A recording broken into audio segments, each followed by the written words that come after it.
What's up, everyone? Welcome to the video.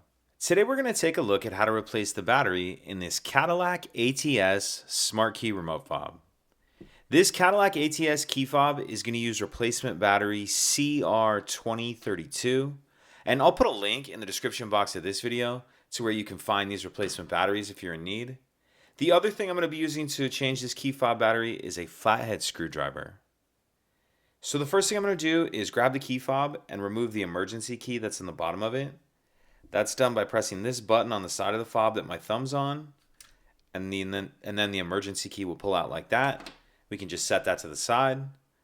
Now if we grab our screwdriver and we take a look at the bottom of the key fob, and I'm holding the key fob with the buttons facing down, you can see there's this little bit of a notch right here between this back cover and the rest of the fob.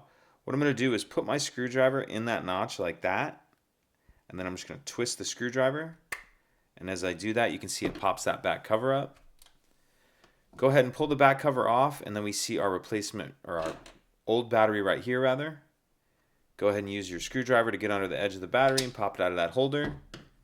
Then we'll grab the new replacement battery, and you want to make sure that you're installing your new battery with the plus side down like that. Plus side goes down onto the back.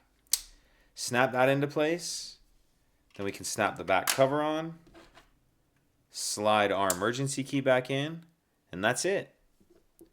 If you could take a second to like and subscribe, it helps us out, and I'd appreciate it. Thank you.